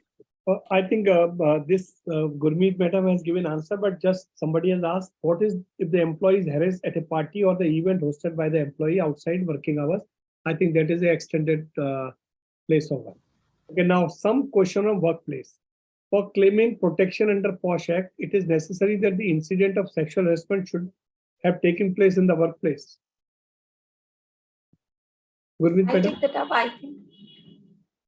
I think this this question is also same, that it can be, if something is happening, that can be extended. Now, does definition of workplace in POSH law include virtual workplace? Yeah, madam. Absolutely. I think it does. So wherever the employee is present in the capacity of the course of employment, whether it is Zoom call, whether it's Team call or any other platform. Virtual workplace does comprise of all of this. It could be, for an example, an employee makes an offensive comment on the virtual call, or employees wearing clothes and the other person comments on the other person's clothes, which are unwelcome again. So virtual place would comprise of the complaints, yeah, under POSH.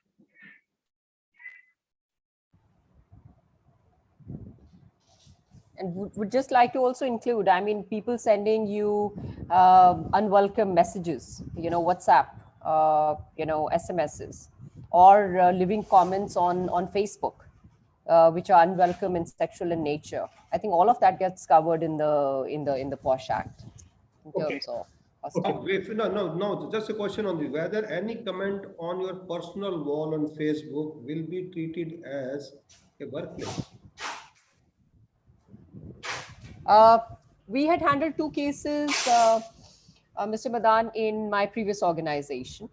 So one of the key consideration was given in terms of both are the employees of the company, and this particular case and this particular commenting on the wall happened during the office hours in the office space. That was one.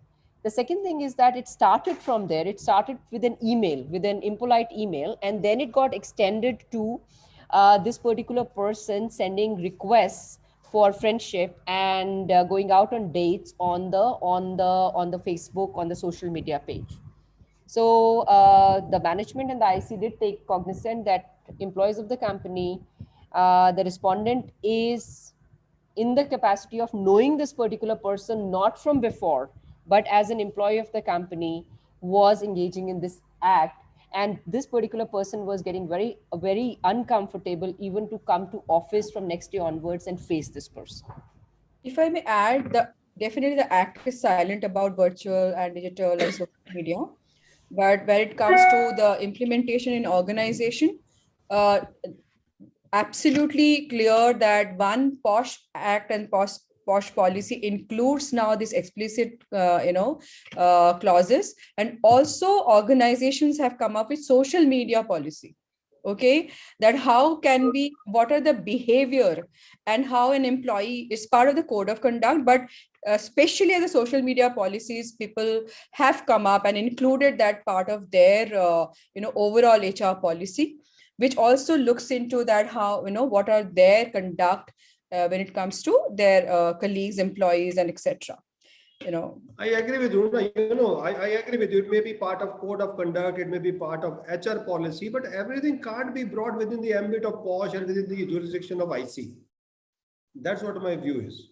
GP, if I may put a point across, that the way Gurmeet talked about progressive behavior in terms of email, etc. Whereas if we let go that social media comment is not actually part of our facts and findings to when we are conducting our investigation, then I think we are really putting it loose.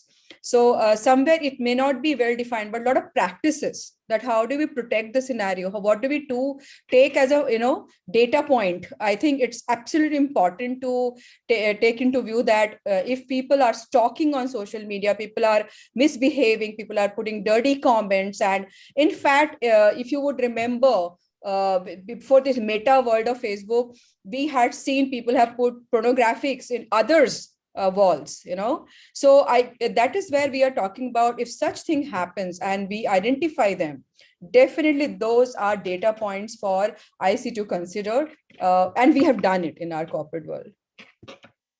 Okay, madam, who are covered, because we have shared the questions to you, so all the questions combined together, can you tell who are covered in this POSH? When we say who, definitely we are pointing to employees and understanding of employees. Surely employees can be full-time, part-time, contractual. I think Gurmeet, you also covered this point that people who are interns, people who are actually associated, and I also talked about gig workers, whether they are receiving any formal compensation and not receiving compensation.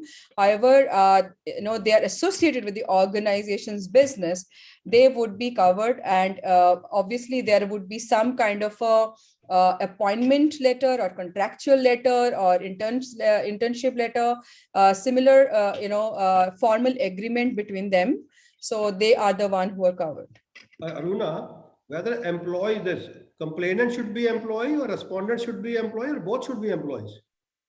It can be all. I mean, when it comes to, I think Jyoti has beautifully covered that what is the procedural format you're talking about. But it's very unfortunate that many times we can't be so compartmentalized. Sometimes to ensure that the trust is there, we allow our complainant to come forward and complain to IC.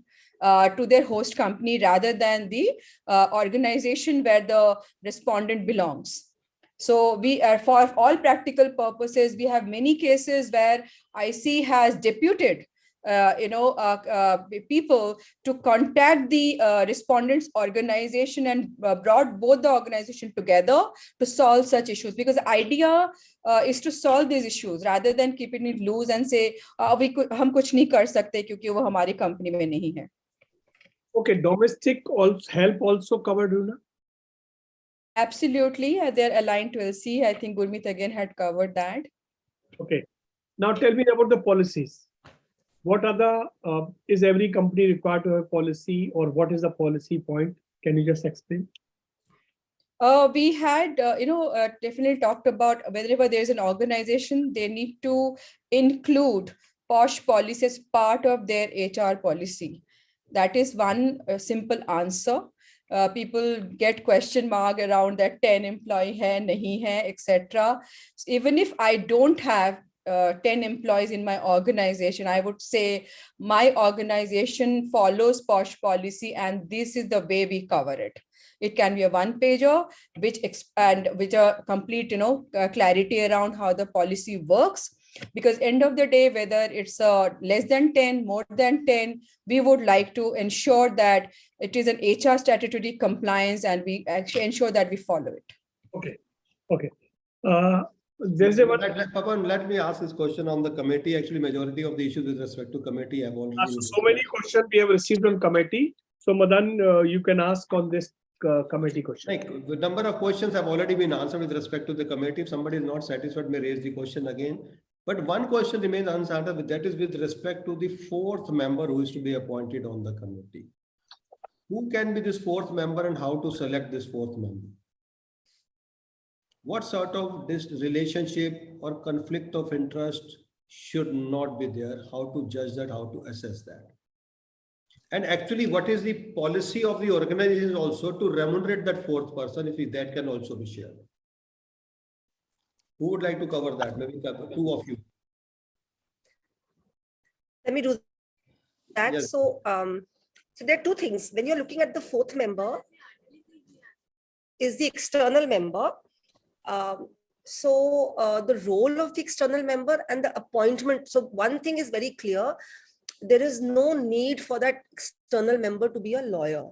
In fact, the Ruchika case law is very clear on this, that the fourth member has to be somebody who is either part of an NGO who's working for the cause of women, or somebody who is generally working for the cause of women, but it cannot be a lawyer who, for example, just knows labor law. So that's very clear that the external member has to be someone who is working for the cause of women or has experience relating to POSH or otherwise.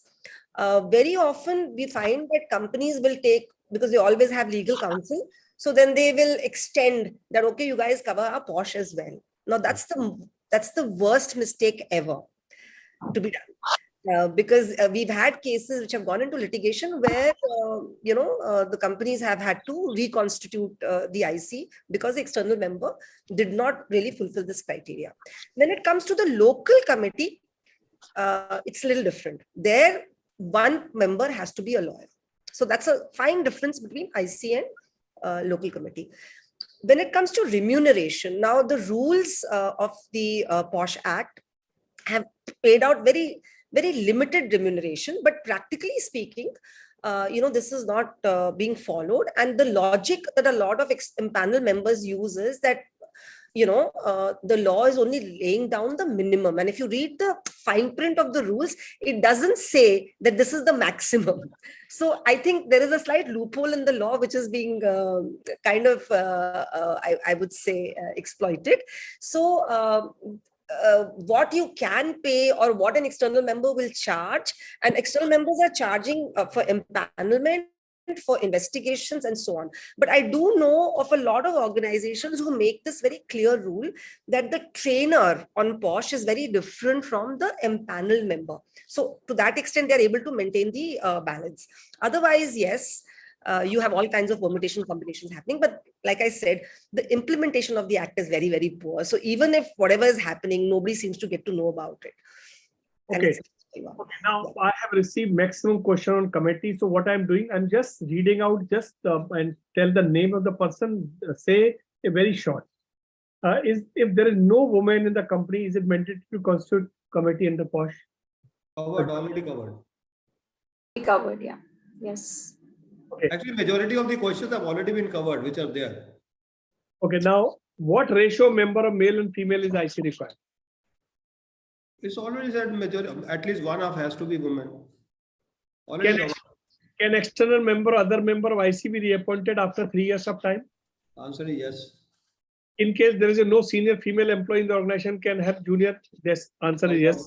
Covered. Chairperson of IC may be wife of senior employee, although she is not employee. Is it possible? I'll not comment on this. Sheetal, you are not. Sheetal, we can't hear you. There is some problem with your voice system. So please, I have come 2 times. So your voice is not coming. No, not. Sheetal, we want to have benefit of your participation. Please log in from some other system. I think maybe from your mobile. Log out and then log from your mobile. Okay. Technically, how does the person can be appointed as a fourth member? The point is, how does it matter whether the person is wife or someone? Is an individual professional? So that would be my response. But if she will favor the company person, that's a question.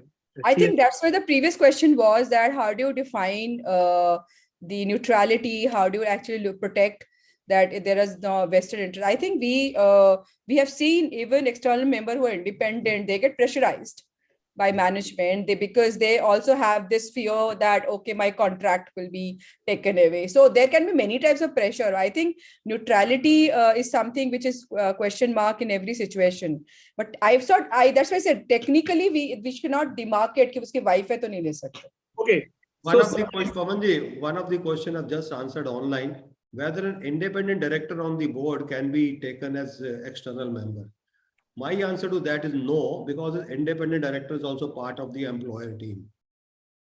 So employer cannot be taken as external member. Okay. So one person is asking that there are 10 employees in the company, all male, and they are taking outside female member as a member of IC. Then somebody challenged that she is not a employee of the company. Can they challenge? So challenge करने से कौन रोकता है? Challenge करने दो ना. Okay. Whether committee is mandatory for branches also? Can we have a common committee for head office as well as branch? Yes. Okay. So we can have.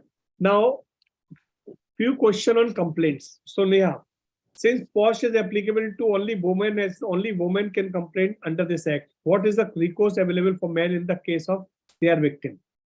As I mentioned earlier, I think it's been covered. Of course, the act is applicable for women. However, being part of other policies of the organization to create an inclusive culture. You can take complaints from different genders as well. Another question which I'm asking, there is a company which is all female member and there's a one male member, and how the law will applicable here? It's a female organization, no male member, and one male member is there, then what will happen? So this is one male member, one male employee. One One male male employee. Same ways. I mean, if the male is complaining, there would be a complaints committee, neutral complaints committee that could pick up the complaint for the male. Okay. Sheetal wants to respond to this. Yeah, Sheetal. Yeah, am I audible to you? Yes, now you are audible. Yeah, I agree to her. And in case all female employees and one male, there is another situation. In case all female employees, only one male employees or no male employees, then also ICC should be there technically, because see, by the way of your contractual employees, by the way of your vendors, by the way of, any business permutation combination, you can come across to the male. So safety of the women should be at the highest and the law should be complied with. Okay.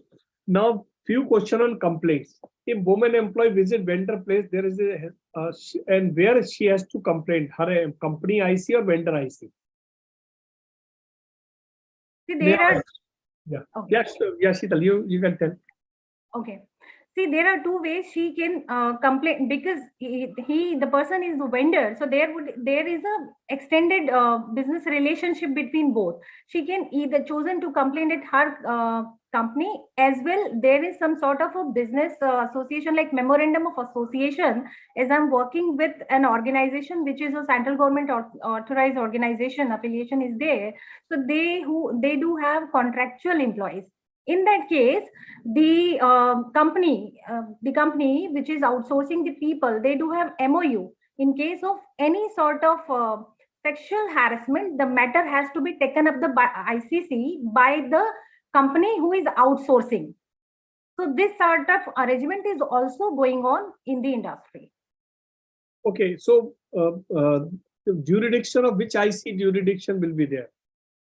Her company's IC or vendor's IC, or both can do this?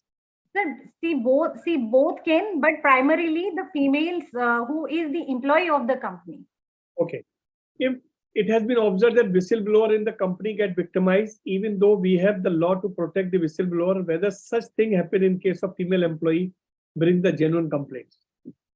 Meena madam. Sorry, can you repeat? Your voice was breaking, or is it just for me? If it has been observed that whistleblower in the company get victimized, even though we have the law to protect the whistleblower, whether such thing happen in case of female employee, bring the genuine complaint.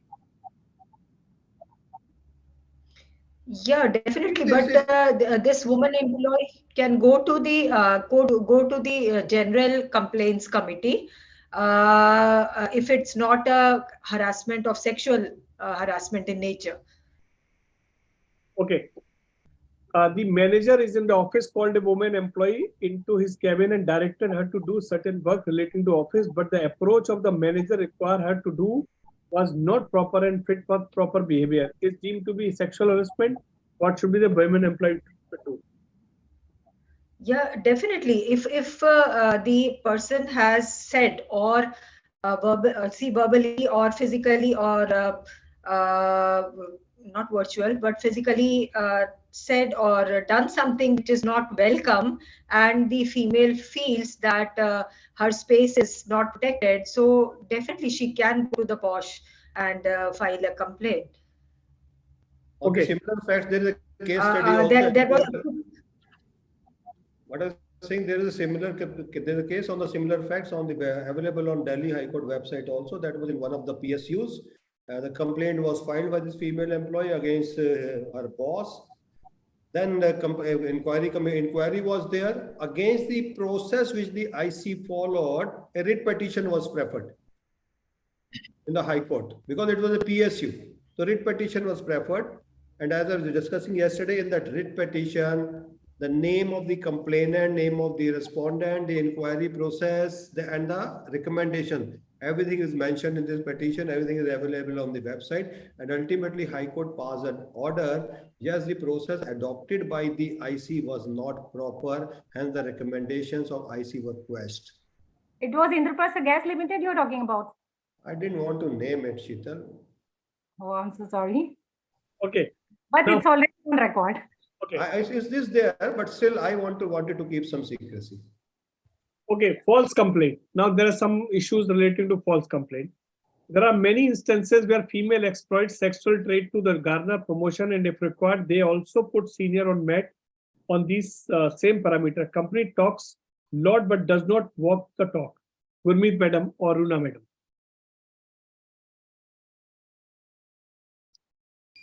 Runa, go ahead. I think you can start, but I guess when we talked about malicious, intention, we all have discussed that before. I don't think we would ever agree, especially under principle of natural justice to all in an organization. Point number one. Secondly, yes, women actually play their cards, and that should not be encouraged at all under this umbrella of act. So we should also be absolutely strategic around how do we conduct, how do we implement, how do we communicate, what messaging is happening in an organization or outside the organization, that how we adjust, as management, as an, overall business. Gurmeet, you can add. So I think the only thing that I want to add, the principle of natural justice has to be followed. So this is about, so the IC in their capacity need to be trained, and they need to be executing their task without any colored glasses on their eyes, right? So all complaints may not be genuine, all complaints may not be of the equal nature, some complaints may be also frivolous and malicious, but that's why IC is there, right? I mean, the principle of natural justice says you will listen to both the sides, you will meet the witnesses, you will look at the case precedent and the subsequent, and then kind of take a decision to say something like this happened or did not happen. So irrespective, and I think whether the complaint is genuine or not, IC will have to investigate and then come to a conclusion. Okay, now, are there any provision against false, malicious, and misbehavior complaints? This is covered already, Pavan. Already covered, yes. Policy clearly defines it. Defines that. Okay. Policy defines, legislation also defines. Legislation, I'm sorry, I should have said that, but you are the guru, so you. I think this is the same question which somebody has put in. It is not female. Often male are also exploited by female bosses, but society does not see the opposite as true. That's very biased way of looking at it. I think the hypothesis happens amongst the mind of an individual from their experience. It cannot be said, can be a statement for all or universal truth. Experience matters, and I don't think there is any perfect world. So yes, somebody might have experienced and commented like that. Okay. Now, coming to the topic of inquiry and investigation. So I will start. Sheetal madam, member of POSH committee themselves are under scanner and do not have a clean slate. Then at what level victim will go?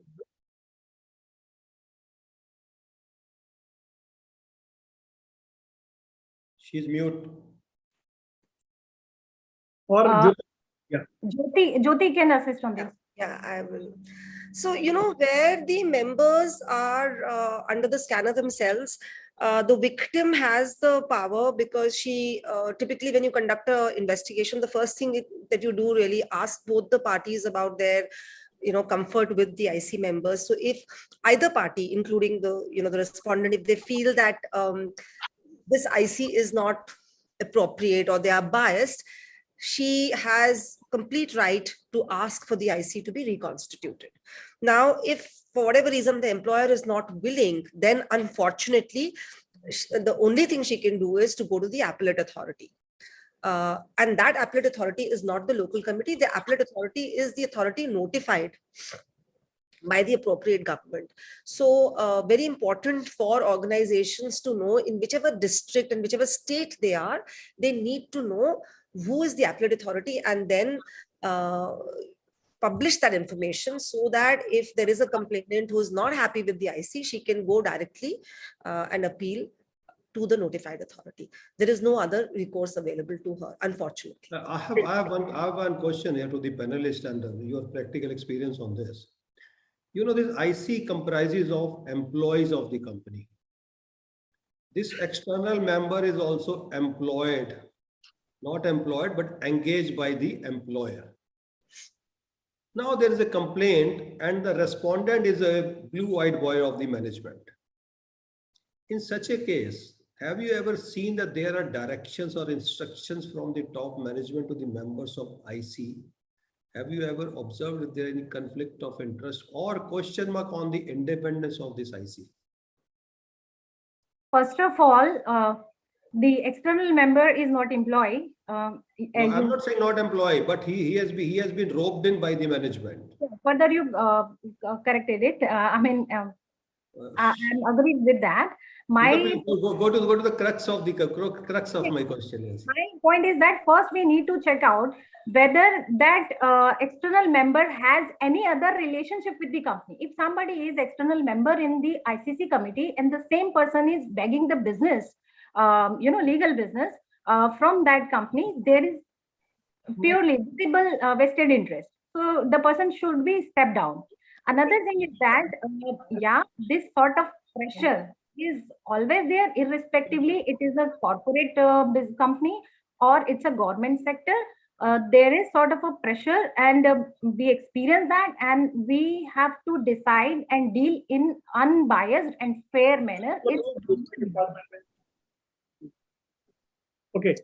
Seetal madam, can you just give some short view of inquiry and investigation? Any other important point? I just wanted to add on that inquiry should not IC has to apply its mind. If every complaint comes to you and you directly start inquiry, it should not be happen. You should apply your mind as IC and investigate whether the prima facie case of sexual harassment is made out or not. Your voice is low again. Am I audible now? Not, no. Ruda madam, any other person can cover? I think she's quite audible. I can hear you.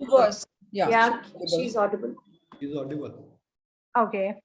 I simply want to add, IC put its mind before starting the inquiry. Say we have 7 days time. So prima facie, IC has a duty. IC shall investigate whether there is a prima facie sexual harassment case is made out or not. So to ascertain that, they have to check out by the complaint, and the primarily investigation that the alleged act has been done within the office premises, work premises or not. Is there any content of sexual harassment in that or not? And after ascertaining that, inquiry procedure should be on. Inquiry should be unbiased, should be well within time. And if you're extending time, so there should be something in writing. You have to maintain like day-to-day order sheet, attendance sheet, who is attending the proceedings, and everything, every reason should be recorded and kept on record. Every member of ICC who had joined the meeting shall sign this thing, sign the order sheet, because at the end of the day, in case after recommendations or implementation of recommendation, if it goes to the court, so the procedural loopholes also goes against the recommendation of ICC. So while dealing with the inquiry and investigation, ICC should be unbiased. It should not be prejudiced. It should follow the proper procedure as per the Act. This is what my take. Okay. Jyoti madam, just tell me, if there is no evidence and no CCTV, so how the IC will come to conclusion if somebody is making charge? The spirit of the act says that you have to believe the statement of the victim. In fact, in 2020, Bhuvan Chand Pandey, the case is very clearly Also highlighting that when the IC is investigating a case where you don't really have direct evidence, you have to go by the statement of the victim, unless there is something very untoward or inconsistent about the victim's testimony.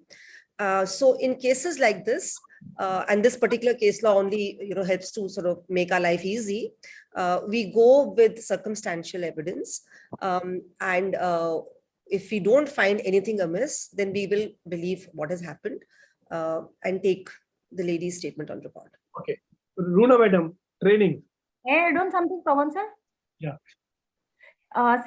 Most of the sexual harassment cases done in the isolation, which has been observed.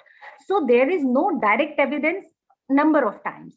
So in that case, you can't ignore the complaint and question the credibility and credentials of the complaint made by the complainant.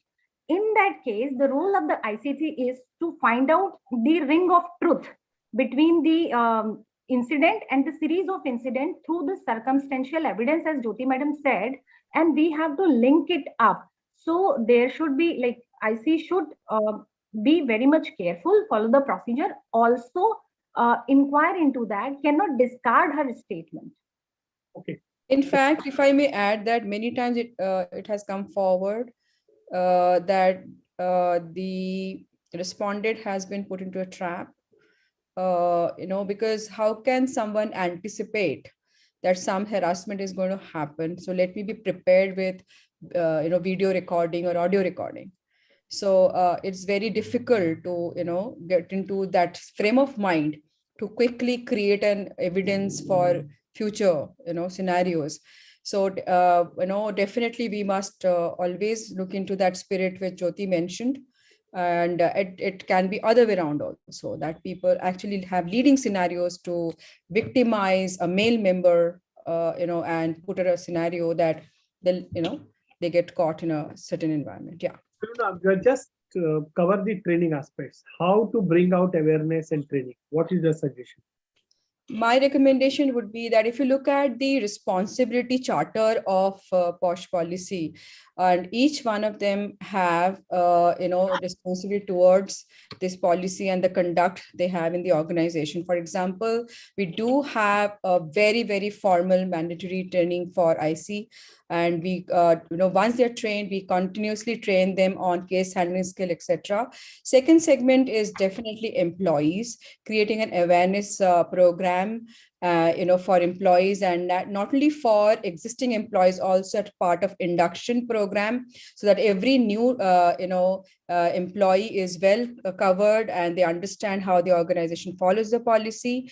Third segment, I would say that many times people don't do that, but I always recommend that how we can do prevention around quid pro quo cases. So, create that, scenario where you are giving the clear understanding to the supervisors, managers, first-time managers, that what are their responsibility, how to conduct, and management and employer has a role, the leadership has a role. In fact, we had a question around that how management supports the appointment, the proceedings, the documentation, the ICC, how do they conduct their investigation. So management has certain role. So are we making them accountable through this awareness and trainings? So each segments have their own set of responsibilities. I would say that either that can be covered in an overall scenario, but people don't have time. 2 घंटे की training, 1 घंटे की training में आप सारे cover करोगे, possible नहीं है. So segment wise also we can train people. Okay, Neha madam, disclosure. What if the nil annual report written, no complaint received under POSH, also need to file with the district magistrate? The answer is yes. We should be filing the complaint. Does the company with no employee have to file an annual report, annual return? Sorry, your voice just broke down. Does a company with no employees have to file an annual return? With no employees. I mean, if the company is formed, husband-wife company, they are just working. Yeah. I mean, if the company exists in its way, the employee, the nil report needs to be filed in. Okay. Now come to the punishment. Veena madam, what is the what other punishment are provided in the POSH Act? Well, in corporates, we could. It depends upon the recommendation of the IC. So it could be like giving a warning to the respondent, or sometimes the respondent had to be fired. Sometimes a written apology required. So these are few of the punishments that can be given if the person is found guilty. And monetary penalty. Sometimes HR records. Yeah, sorry. Can both parties settle the case for monetary benefit outside the court? Not monetary benefit, but yes, they can settle outside the court, definitely. Okay. Whether penal provisions are required to be displayed at every office? Yes, it's under section 19 of the Act. Penal provisions have to be displayed. The details of IC and penal provisions, these are the two things which are like mandatory. Everything else can still be sort of played around with, but these two are very important. Okay. After employee has taken a call, but aggrieved woman is not satisfied, so she went to the IPC. So does IC have to hand over all investigation done under POSH to the law? If it's a court directive, yes. Okay. Whether POSH Act can be considered? No, this is we have done. What if the owner of or MD of the or chairperson of the company misbehave verbally or asks for a castious comments with the employee? Will the comments consider POSH in the same way? The matter will go to local committee who will evaluate the complaint. If it's a caste remark, it may not come under POSH, but if it is a verbal, colorful remark, it may come under POSH, and then local committee will take action. Okay, what the way out if IC fails to provide recommendations?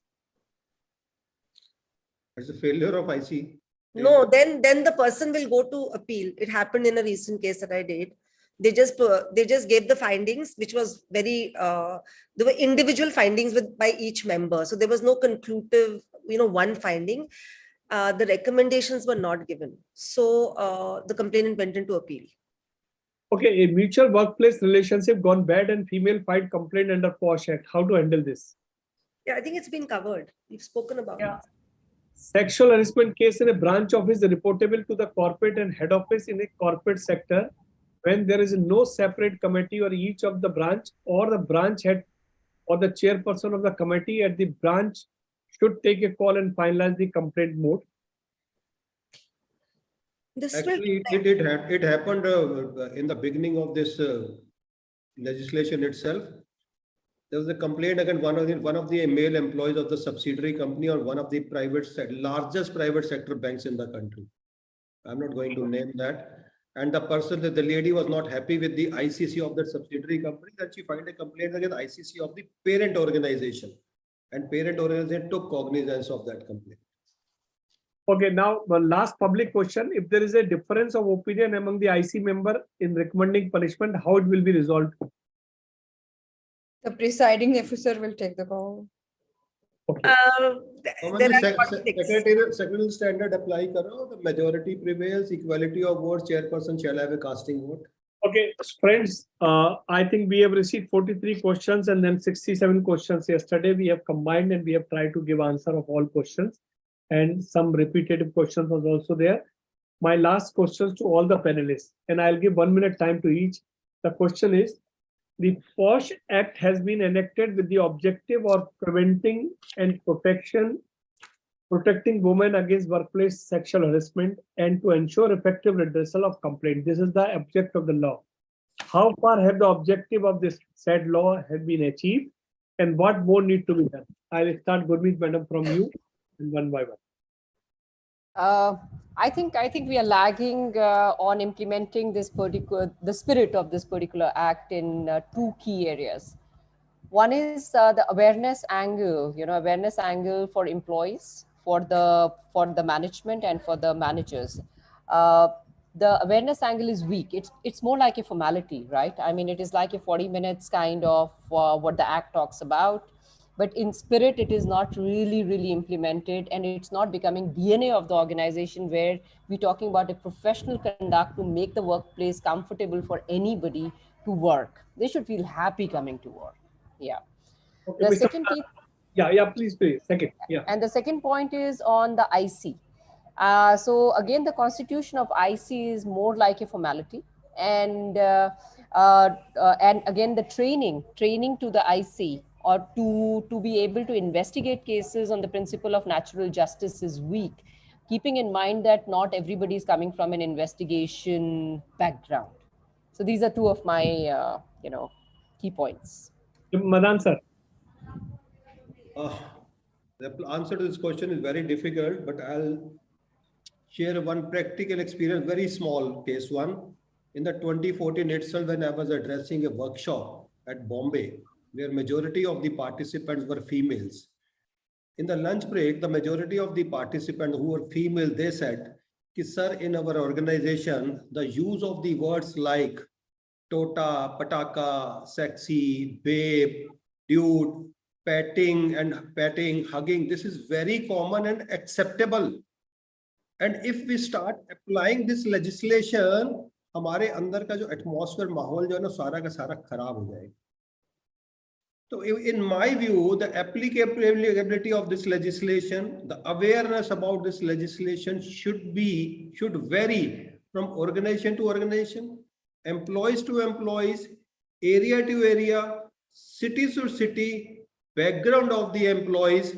All this should be considered accordingly. Awareness should be there, and accordingly IC should act. This is what personal view is. Okay. Jyoti madam.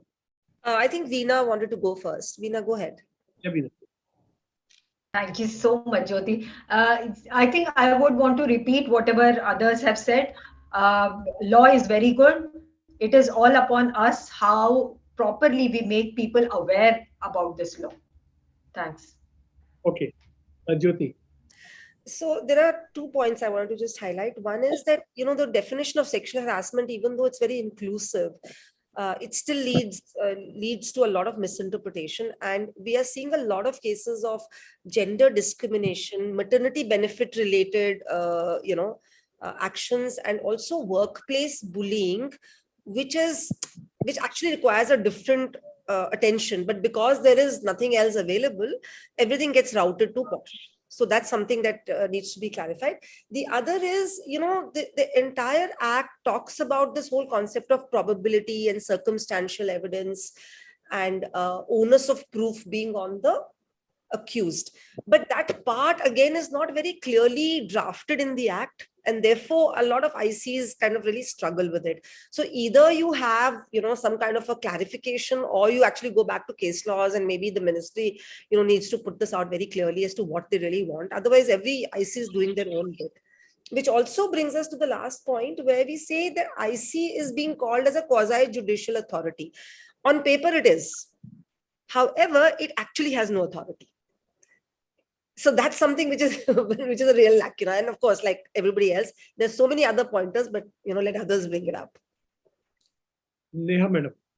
Sure. So, awareness, of course, is the key. However, appointing the right IC and investing in the IC to make them capable of implementing the law in the right fashion is a must in any organization. Okay. Sheetal madam. Sir, grassroots awareness is lacking, and we all talk about ICC formation and all, but there is one more thing which we need to identify, that is conscious and unconscious bias.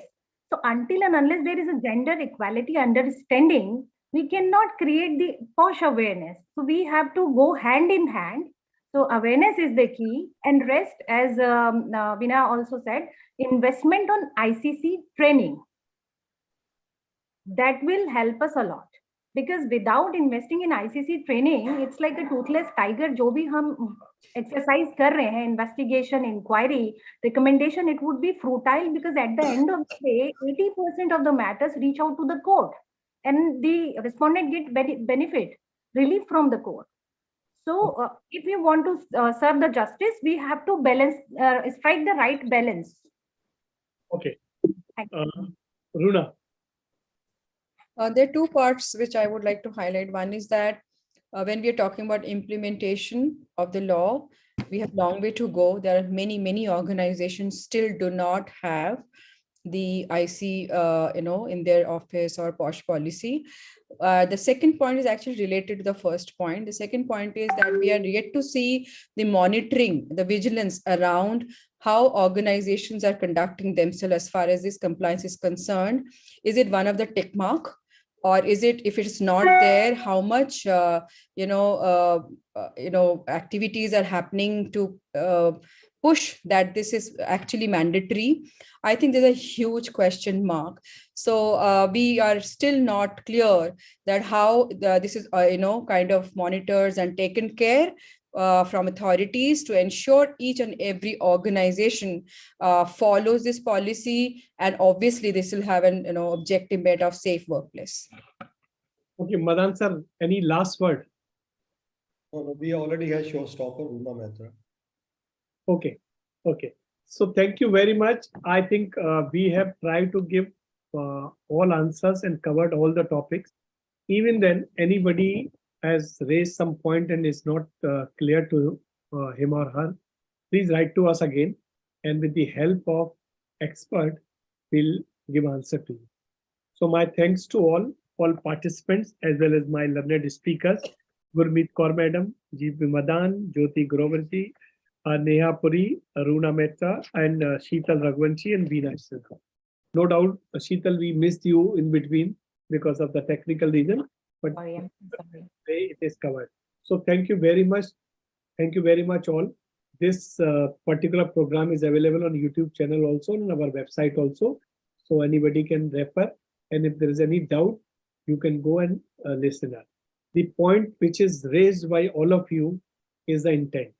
That is very important. And what Madan has said, it is also not applicable everywhere. Because I know there are some words when we were 10 years back, we were not able to speak. Today, that is a part of the normal language and we are using it our family also. Okay. So the time is changing, things are changing, and the society is also changing. So with the same thing we should follow. But the most important point, which in my opinion, which I think all the participant and delegate, all the learned speaker has also said, we must realize this. Sometimes consent is also not the consent. It is because of some pressure.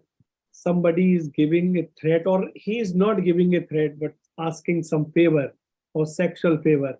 And the other person is aware that if I am not do this, they will remove me and I have a financial problem. And they are giving consent. That is also bad. And I think in India, we have to change so many things. You have rightly pointed out, law should change this. But the most important thing, mindset should change, and mindset of men should change. That is the most important. Anybody is working you, anybody is working under you, and anybody is a part of your things, and you are helping or you are on controlling something. You should be more graceful, more cautious, and in place that what we are saying, law should follow this. In my opinion, if somebody is under you, you should be more careful than other person who is who should make a complaint. Why somebody should make a complaint? If we can make our system perfect, our behavior perfect, and our attitude and the intent make perfect. So thank you very much all. Thanks for participation, and thanks all my learned speaker, and we'll trouble you again. We will, what Madan has said, we may do one day the IC, the rehearsal, some ICC, so that we will do. So thank you very much. Thank you. Thank you. So friends, this journey will continue. So next Friday, we will meet at 4 o'clock and we'll discuss some new topic. Thank you very much. Enjoy. Thank you. Thank you. Thank you. Bye.